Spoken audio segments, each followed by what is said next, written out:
오늘은 그리스도인과 술이라는 주제로 함께 나눠보고자 합니다. 성경에 보면 하나님께서 술을 금하신 내용도 있는 것 같고 반대로 하나님께서 술을 허용되는 듯한 말씀도 보이기도 하는 것 같습니다. 그래서 그리스도인들은 술에 대한 세 가지 견해를 가지게 되었습니다.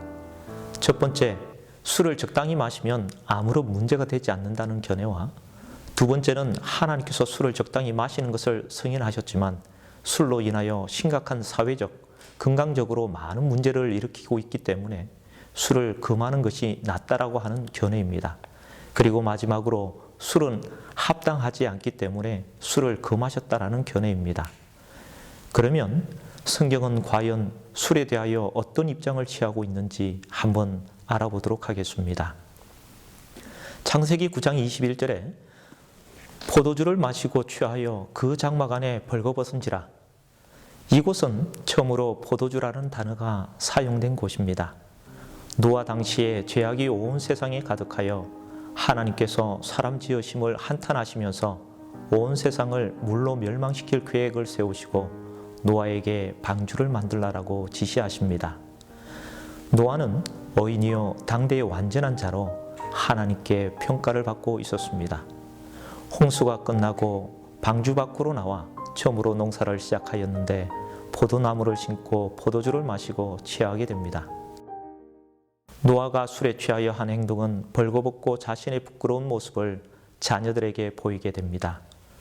술은 하나님께 인정받는 의인도 완전한 사람도 자신의 몸을 가누지 못하게 하고 판단력을 흐리게 하며 사람들 앞에 부끄러운 일을 행하게 하는 것이 술입니다. 그래서 잠언에는 포도주에 대하여 다음과 같이 말씀하고 있습니다. 포도주는 붉고 잔에서 번쩍이며 순하게 내려가나니 너는 그것을 보지도 말지어다. 그것이 마침내 뱀같이 물 것이요 독사같이 쏠 것이며 또 내 눈에는 괴이한 것이 보일 것이요 내 마음에는 구부러진 말을 할 것이며 너는 바다 가운데 누운 자 같을 것이요 돛대 위에 누운 자 같을 것이며 내가 스스로 말하기를 사람이 나를 때려도 나는 아프지 아니하고 나를 상하게 하여도 내게 감각이 없도다. 내가 언제나 깰까 다시 술을 찾겠다 하리라. 이 말씀은 포도주에 대하여 아주 잘 설명하고 있는데요. 술을 드시는 분들이 자주 말씀하시기를 술은 술술 잘 넘어간다고 합니다. 하지만 성경은 우리에게 분명히 말씀하시기를 술은 보지도 말라고 경고하고 있습니다. 그 이유는 술이 순하게 목으로 넘어가지만 목으로 넘어간 술은 뱀같이 물 것이요 독사같이 쏠 것이라고 합니다. 다시 말하면 이 술은 독사와 같은 독이 있어 우리의 온몸에 퍼져 우리의 생명을 위협하게 될 것을 말씀하고 있는 것입니다. 그뿐만 아니라 맑은 정신으로 있을 때는 보이지 않는 것들이 술을 마시고 정신이 혼미하게 되어 이상한 것이 보이고 헛된 소리를 하며 누군가 때려도 아프지 않고 상하게 하여도 감각이 없다고 합니다. 이것이 술이 우리의 몸에 미치는 악한 영향들에 대하여 성경 말씀이 경고하고 있습니다. 이와 같은 경고의 기별이 있음에도 불구하고 많은 그리스도인들은 술을 마셔도 된다고 말씀하고 있습니다. 왜 그럴까요? 그 첫 번째 이유는 성경을 번역하는 데 있어서 생긴 문제 때문입니다. 성경에 포도주로 기록된 히브리어 야인이라는 단어는 포도주라는 말로 번역되어 있습니다. 포도주 하면 모든 사람들이 생각하기를 이것은 이미 발효된 음료, 바로 술이라고 인식하게 됩니다. 아가서 8장 2절에 보면 내가 너를 이끌어 내 어머니 집에 들이고 내게서 교훈을 받으리라. 나는 향기로운 술, 곧 석류즙으로 내게 마시게 하겠고. 이 말씀은 술람의 여인이 사랑하는 솔로몬을 어머니의 집에 들어 가르침을 받고 나는 향기로운 술, 곧 석류즙으로 내게 마시게 할 것이다 라고 합니다. 여기서 사용된 술이 바로 야인으로 사용된 단어입니다. 그런데 이 술이 무엇이라고 합니까? 여기서 사용된 야인은 발효된 술이 아니라 발효되지 않은 석류즙을 표현하고 있습니다. 하지만 성경을 번역하는 사람들의 인식 속에 술을 뜻하는 히브리어 야인이라는 단어를 번역할 때 히브리어 야인은 발효된 음료 술이라는 인식이 강하기 때문에 술로 번역하거나 포도주로 번역함으로 인하여 생긴 문제입니다. 구약 성경에 기록된 야인이라는 단어가 발효된 음료와 발효되지 않는 음료로 둘 다 번역이 가능한데 많은 학자들은 히브리어 야인을 발효된 음료, 즉 포도주로 번역해 놓았기 때문에 오늘날 성경을 읽는 많은 그리스도인들이 취하지만 않으면 술을 먹어도 상관이 없다고 이야기를 하는 것입니다. 그리고 그리스도인들이 술을 마셔도 된다고 하는 두 번째 이유는 예수님도 포도주를 드셨고 또 신약 성경 어느 곳에서도 금하고 있지 않기 때문이라고 합니다. 과연 그런지 한번 좀 보도록 하겠습니다. 신약 성경에는 술을 허락하셨는가? 디모데전서 3장 3절에는 술을 즐기지 아니하며 구타하지 아니하며 오직 관용하며 다투지 아니하며 돈을 사랑하지 아니하며, 이 말씀은 교회의 감독에 대한 자격에 대하여 설명하고 있습니다. 오늘날 교회 감독이라고 하면 교회 지도자, 즉 장로직을 말씀하고 있는 내용입니다. 장로가 되려면 술을 즐기지 말아야 한다고 합니다. 많은 분들이 이 말씀을 보면서 술을 즐기지 않으면 가끔 조금씩 술을 마셔도 된다고 해석하여 술을 마시는 분들도 계십니다. 하지만 이 말씀은 술을 즐기지 않으며 술을 마셔도 된다는 말씀이 아닙니다.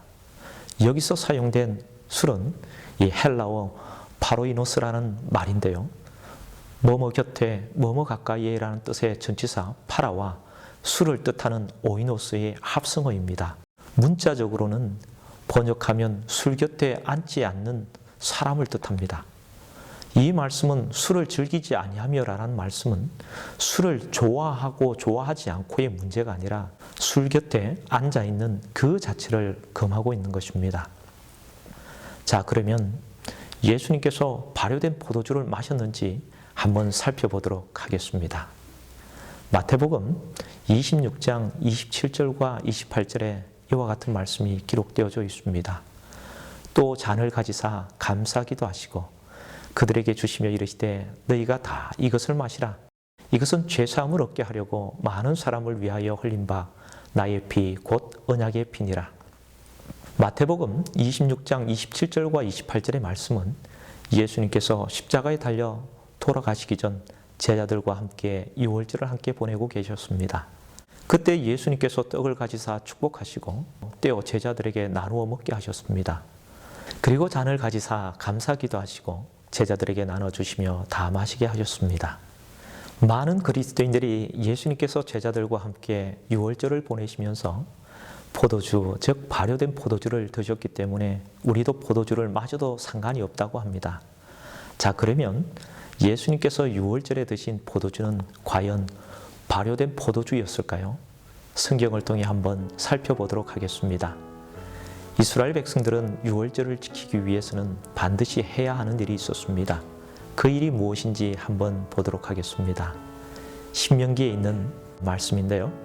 아비멀을 지켜 내 하나님 여호와께 유월절을 행하라. 이는 아비멀의 내 하나님 여호와께서 밤에 너를 애굽에서 인도하여 내셨음이라. 여호와께서 자기의 이름을 두시려고 택하신 곳에서 소와 양으로 내 하나님 여호와께 유월절 제사를 드리되 유교병을 그것과 함께 먹지 말고 이래 동안은 무교병 곧 고난의 떡을 그것과 함께 먹으라. 이는 내가 애굽 땅에서 급히 나왔음이니 이같이 행하여 내 평생에 항상 내가 애굽 땅에서 나온 날을 기억할 것이니라. 그 이래 동안에는 내 모든 지경 가운데 누룩이 보이지 않게 할 것이요 또 내가 첫날 해질 때에 제사 드린 고기를 밤을 지내 아침까지 두지 말 것이며, 하나님께서 이스라엘 백성들에게 유월절을 지키라고 말씀하셨습니다. 유월절은 이스라엘 백성들이 애굽에서 노예로 살면서 심한 고통을 겪게 되자 하나님께 부르짖게 됩니다. 그때 하나님께서 이스라엘의 고통을 외면하지 않으시고 이스라엘을 구원하시기 위하여 모세를 보내게 됩니다.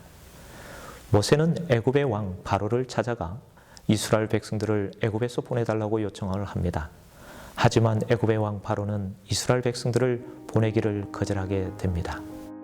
그때 모세는 하나님의 말씀대로 애굽에 재앙을 내리게 되고, 고통으로 인하여 애굽의 왕 바로는 모세에게 잘못을 했다고 하면서 이 재앙을 멈춰주면 이스라엘 백성들을 애굽에서 보내겠다고 약속하지만, 재앙이 그치게 되면 그의 마음이 변하여 이스라엘 백성들을 애굽에서 보내기를 거절하게 됩니다. 이와 같은 일이 여러 번 반복되며 재앙의 강도는 점점 강해지게 되었습니다. 이제 마지막 10번째 재앙인 장자의 죽음을 남겨두고 있었는데요. 이 장자의 죽음에서 살아남기 위해서 이스라엘 백성들이 반드시 해야 하는 일이 있었습니다. 이 특별히 주목할 점은 집안에 있는 모든 누룩을 제하고 무교병을 먹어야만 했습니다. 자, 그러면 출애굽기 12장 15절과 신명기 16장 1절로부터 사용된 유교병을 뜻하는 히브리어 하메츠는 발효된 것 혹은 누룩을 뜻하는 단어입니다. 유월절과 무교절에는 집에서 단지 누룩을 제하는 것이 아니라 누룩과 함께 모든 발효된 것을 집에서 제하라고 명령하셨습니다. 만일 누룩과 발효된 것을 제거하지 않고 그것을 먹게 되면 이스라엘 백성 중에서 끊어지게 되었습니다. 자, 그러면 예수님께서 십자가에 달려 돌아가시기 전 제자들과 함께 유월절을 보내게 되었습니다. 예수님께서 제자들에게 잔을 가지시고 감사 기도하시고 포도주를 제자들과 함께 마셨는데 위의 말씀에 근거하여 예수님은 유월절을 보내시면서 발효된 포도주를 마신 것이 아니라 발효되지 않는 음료를 마셔야만 했습니다. 마지막으로 술을 마셔도 된다고 말씀하시는 분들 중에 예수님께서 가나의 혼인잔치에서 물을 포도주로 만드셨고 그곳에 있는 사람들에게 포도주를 마시게 하였기 때문에 그리스도인들이 술을 마셔도 된다고 이야기를 합니다. 그러면 예수님께서 물을 가지고 얼마만큼의 포도주를 만드셨는지 한번 살펴보도록 하겠습니다. 요한복음 2장 6절 쉬운 성경에 이렇게 기록하고 있습니다. 마침 거기에는 물이 2-3통 들어가는 돌로 만든 항아리 6개가 놓여 있었다. 이 항아리는 유대인들이 정결의식에 사용하는 것이었다. 유대인들의 집에는 손과 발을 씻기 위한 항아리가 있었습니다. 한 항아리의 크기는 2-3통 들어가는 크기라고 합니다. 이곳에 사용된 통이라는 단어는 헬라어 메트레테스라는 말인데요. 이 말은 액체의 양을 측정하는 도구를 뜻합니다. 대략 40리터에 해당하는 양이라고 합니다. 그러면 이와 같은 항아리가 6개가 있었으니까요. 예수님께서 물을 가지고 포도주를 만드는 양은 대략 480리터에서 720리터에 해당하는 양입니다. 사람들은 예수님께서 포도주를 만드시기 전에 이미 기존의 포도주를 마신 상태입니다. 예수님께서 포도주를 만드시기 전 어느 정도 사람들은 취한 사람들도 있었는지도 모르겠습니다. 그런데 예수님께서 엄청난 양의 포도주를 만드심으로 인하여 부족한 부분을 사람들에게 제공했다면 사람들로 하여금 취하게 하였을 것입니다. 그럼 1인당 얼마 정도 양의 포도주인가요? 어느 정도의 그 혼인잔치에 모였는지에 대해서 정확하게 알 수는 없지만 만일 그곳에 500명의 손님들이 모였다고 가정했을 때 예수님께서 술을 만드신 양이 최소 480리터에서 720리터에 해당하는 양이기 때문에 그곳에 모인 모든 사람들에게 만일 마시게 한다면 한 사람당 예수님께서 만드신 그 포도주의 양은 최소 1리터 이상이 되는 어마어마한 양이 되고 맙니다. 만일 그 정도의 양을 술을 마시게 된다면 취하지 않을 사람이 과연 있을까요? 계속해서 이 에베소서 5장 18절에는 술 취하지 말라 이는 방탕한 것이니 오직 성령으로 충만함을 받으라. 예수님께서 만드신 엄청난 양의 포도주가 발효된 포도주라면 사람들을 취하게 할 뿐만 아니라 방탄하게 하여 죄를 짓게 할 뿐만 아니라 고린도전서 6장 10절에는 술 취하는 자는 하나님의 나라를 유업으로 받지 못한다고 말씀하셨습니다. 예수님은 엄청난 양의 포도주를 만들므로 인하여 잔치에 참여한 자들로 하여금 구원에 이르지 못하도록 함으로 인하여 예수님께서 사람들을 구원하시고자 오신 목적과 너무나 대조를 이루는 일을 하셨던 것입니다. 만일 예수님께서 발효된 포도주를 만드셨다면 사람들을 구원하는 것이 아니라 사람들을 구원받지 못하도록 사단의 일을 행하였던 것입니다. 그러므로 예수님께서 만드신 포도주는 발효된 음료가 아닌 좋은 포도주, 즉 발효되지 않은 음료로 해석하는 것이 예수님께서 인류를 구원하시기 위하여 오신 목적과 조화를 이룬다고 생각합니다. 마지막으로 술과 그리스도인으로서의 그 살아가는 부분들을 좀 정리하자면 이 고린도전서 10장 31절에는 그런즉 너희가 먹든지 마시든지 무엇을 하든지 다 하나님의 영광을 위하여 하라. 그리스도인들이 늘 마음속에 염두에 두고 생활해야 할 부분이 있습니다. 그것은 바로 그리스도인들이 어떤 행동을 하는 데 있어서 이 행동들이 하나님께 영광이 되느냐, 그렇지 않느냐 하는 것입니다. 성경은 우리의 몸을 하나님의 성령께서 거하시는 성전이라고 말씀하셨습니다. 하나님의 성전이 우리의 몸에 술을 마심으로 독사의 독이 퍼져 우리의 생명을 위협하게 하고 정신을 혼미하게 할 뿐만 아니라 우리의 감각을 마비시키는 술을 마시는 것은 과연 하나님께 영광이 되는지 생각해 본다면 어느 누구도 하나님께 영광이 된다고 이야기하지 못할 것입니다. 하나님께 영광을 돌리지 못하는 일을 행하는 것을 금해야 하지 않을까요? 로마서 14장 21절에는 고기도 먹지 아니하고 포도주도 마시지 아니하고 무엇이든지 내 형제로 끓이게 하는 일을 아니함이 아름다우니라. 사도 바울은 고기를 먹는 것도 포도주를 마시는 것도 내 형제에게 끓이기는 일이 된다면 형제를 위하여 마시지 않고 먹지 않는 것이 아름답다고 합니다. 그리스도인들의 절대적인 삶의 기준이 되어야 할 것입니다. 그러면 이 회식이나 모임에서 주변에 있는 분들이 술을 권하는 문화가 있고 또 이를 피하기는 쉽지는 않은 것 같습니다. 그러면 어떻게 하는 것이 참 좋을까요? 이 사람은 누구나 다수의 선택을 따라가려는 본능이 있습니다. 모든 사람이 다 술을 마신다고 하지만 그것이 하나님 보시기에 선한 것일 수도 없다라는 것입니다. 다니엘서 1장 8절에 있는 말씀인데요. 다니엘은 뜻을 정하여 왕의 음식과 그가 마시는 포도주로 자기를 더럽히지 아니하리라 하고 자기를 더럽히지 아니하도록 환관장에 구하니. 다니엘은 바벨론의 포로로 잡혀오게 되었을 때 왕의 음식과 그가 마시는 포도주를 마실 수 있는 특별한 대우를 받게 됩니다. 하지만 다니엘은 뜻을 정하여 왕의 음식과 그가 마시는 포도주로 자신을 더럽히지 않겠다고 다짐을 합니다. 그리스도인으로서 우리가 해야 하는 일은 다니엘처럼 뜻을 정하고 내가 술로 인하여 내 몸을 더럽히지 않겠다는 결심이 필요합니다. 그때 하나님께서 뜻을 정하신 믿음의 사람들과 주변에 있는 사람들에게 은혜를 베푸셔서 그 일들을 가능하게 하실 것입니다.